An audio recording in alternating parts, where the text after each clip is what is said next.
Hello students, बच्चे welcome to my YouTube channel. बच्चे आज प्लस टू के बायोलॉजी के जो फाइनल एग्जाम्स थे उसके जो आंसर्स हैं इस वीडियो में हम उसके आंसर्स डिस्कस करेंगे। सो बच्चे फर्स्ट क्वेश्चन देखो क्या है।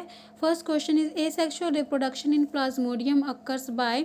इसका आंसर है बच्चे option number A multiple fission. Second question देखो, one day Navjot observe her grandfather while he was storing underground parts of the some of the crops after drying them. She asked her grandfather why is he doing so. Her grandfather, who is retired biology teacher, explained that not all the vegetables are propagated through seeds. Some can be grown from dried underground stem also. So which of the following crops can be propagated by underground stem? So बच्चे इसका answer है option number D all of above. ये तीनों ही जो हैं क्या है, underground stem है। बच्चे क्वेश्चन नंबर थर्ड देखो, a particular species of plant produces light non sticky pollen in large numbers and its stigma are long and feathery. These modifications facilitate pollination by। इसका आंसर है बच्चे option number C wind. Question number fourth देखो, given below is the diagram of pistil of a flower. Observe the given diagram and identify the parts first second and third. So बच्चे इसका जो first part है वो है stigma, second part जो है वो है स्टाइल और थर्ड पार्ट जो है ओवरी। सो इसका राइट आंसर क्या आ गया, option number B that is stigma style and ovary. Question number six देखो बच्चे, the phenomenon where the ovary develops into a fruit without fertilization is called as parthenocarpy. So the answer is option number A. Question number seven देखो बच्चे, removal of anther from flower bud before dehiscence of anther is called as emasculation. So the answer is option number A emasculation. Question number eight देखो बच्चे, name the specific region in the female reproductive system where the event represented in the diagram normally take place. So बच्चे इसका answer है option number C fallopian tube. बच्चे ninth question देखो, ninth question देखते हैं क्या है। After ovulation the graafian follicles regresses into. इसका है बच्चे answer option number C corpus luteum. Question number tenth देखो, which part of the sperm plays an important role in penetrating the egg membrane. So the answer is option number D acrosomes. Now moving on to next question, question number 11th, spot the odd one out from the following structures with reference to the male reproductive system, which is इसका answer है option number D fallopian tube. वो कह रहा है कि इन चारों में से कौन सा जो है वो मेल रिप्रोडक्टिव सिस्टम का पार्ट नहीं है। So option number D is the right answer because fallopian tube is the female reproductive part. Next question बच्चे 12 देखो क्या है। The process of release of ovum from a mature follicle is called as ovulation. So the right answer is option number A ovulation. Next question बच्चे देखो, question number 13th, copper T prevents option number A ovulation, B fertilization, C copulation and D implantation. So इसका right answer क्या है, option number B fertilization. Next move on to 14th question. In case of an infertile couple, the male has normal sperm in ejaculation. Female can provide suitable environment for fertilization and further development of embryo, but it is unable to produce ova. So suggest the assisted reproductive technology useful to these couples. So the right answer is option number D GIFT. Next बच्चे question number 15 देखो, which of the following pairs contribute to an increase in population. So the right answer is option number A natality and immigration. Question number 16th, Mendel's dihybrid cross phenotypic ratio is that is 9:3:3:1। So the right answer is option number B. Question number 17 देखो बच्चे, genetic disorders due to trisomy of sex chromosomes in humans is that is called as Klinefelter syndrome. Option number B is the right answer. Next question number 18 देखो, chromosomes theory of inheritance was proposed by Sutton and Boveri. So the last option is the right answer for question number 18th. Next move on to question number 19th बच्चे, a hemophilic male marries a female carrier for hemophilia. What percentage of children of this couple will be hemophilic male? So the answer is option number B 25%. Question number 20 है देखो, a man with blood group A marries a women with blood group B. What will be the genotype of man and women if one of their children is born with blood group O. So the बच्चे right answer is option number D. Next question number 21 देखो, which of the following is the starting codon. Lac operon में जो starting codon है वो क्या है, AUG। So the right answer is option number D for question number 21। Next question number 22 देखो बच्चे, in E coli the lac operon gets switched on when. कहते हैं जब लैक ऑपरेंट में जब स्विच ऑन हो जाता है तो उस प्रोसेस को, मतलब उसमें कौन सा प्रोसेस होता है, उस टाइम कौन सा प्रोसीजर हो रहा होता है वो है option number A, lactose is present and it binds to the repressor.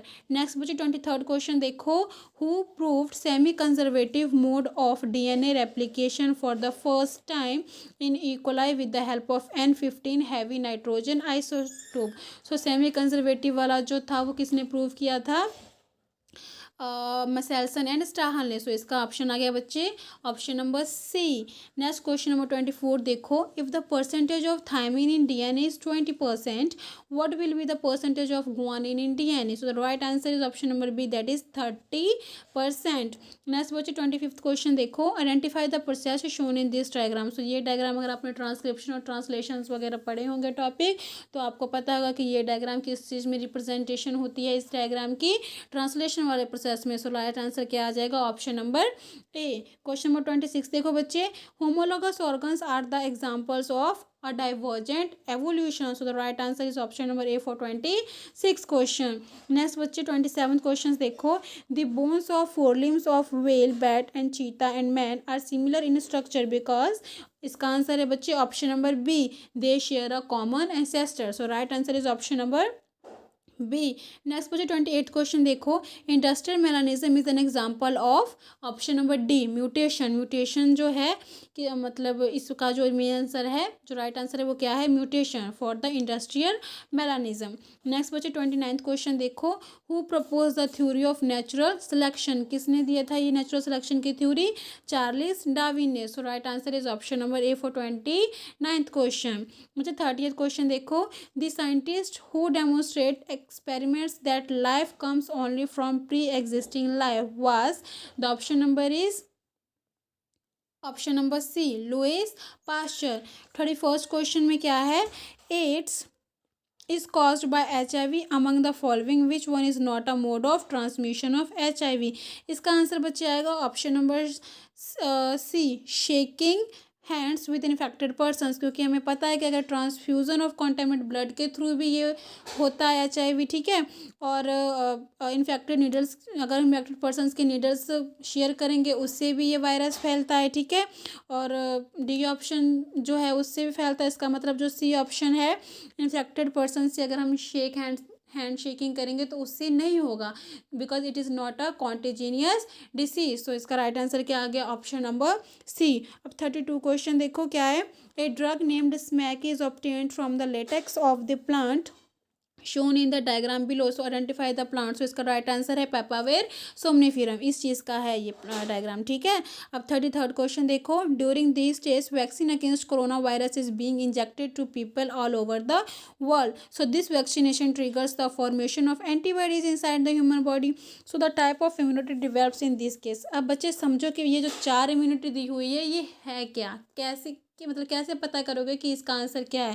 पहले देखो ऑटो इम्यूनिटी। ऑटो इम्यूनिटी मतलब जो एंटीबॉडीज हमारी बॉडी में अपने आप बनती हैं, ठीक है, जो अपने आप खुद सेल्फ बनती हैं, वो हो गई ऑटो इम्यूनिटी। अब सेकंड ऑप्शन में है पैसिव इम्यूनिटी। पैसिव इम्यूनिटी मतलब क्या है कि हम किसी और के बॉडी के, जो किसी और के बॉडीज में हमें जगह कोई प्रॉब्लम है तो उसका एंटीबॉडी अगर किसी और के बॉडीज में बनता है वो हम यूज़ करते हैं, तो वो हो गया पैसिव, क्योंकि वो किसी के थ्रू हुआ है। अब ऑप्शन नंबर सी देखो, उसमें है एक्टिव इम्यूनिटी। एक्टिव इम्यूनिटी मतलब ये इसका राइट आंसर है, इस क्वेश्चन का राइट आंसर है ऑप्शन नंबर सी। क्यों राइट है, क्योंकि एक्टिव इम्यूनिटी का मतलब क्या है कि वो जो वैक्सीन हमने लगवाई है तो उस वैक्सीन की वजह से हमारे बॉडी में क्या हुआ, वो एंटीबॉडी बनना स्टार्ट हुआ, है ना। वो एंटीबॉडी बना, क्यों बना, क्योंकि वो वैक्सीन हमारे बॉडी के अंदर गया। इसका मतलब वो खुद बना और ना वो पहले से प्रेजेंट था और ना ही वो किसी और के बॉडी से बना। इसका मतलब वो हमारी बॉडी में बना with the help of that vaccination. So ये क्या आ गया, एक्टिव इम्यूनिटी। सो इसका राइट आंसर बच्चे ऑप्शन नंबर सी है, एक्टिव इम्यूनिटी।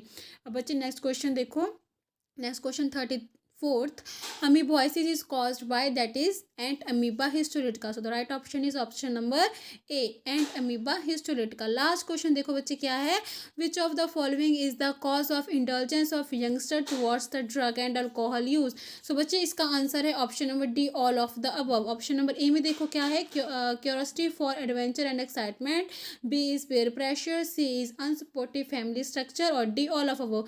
मतलब अबव के जो तीनों ऑप्शंस हैं ये सही हैं. सो राइट आंसर क्या आ गया, option number D, all of above.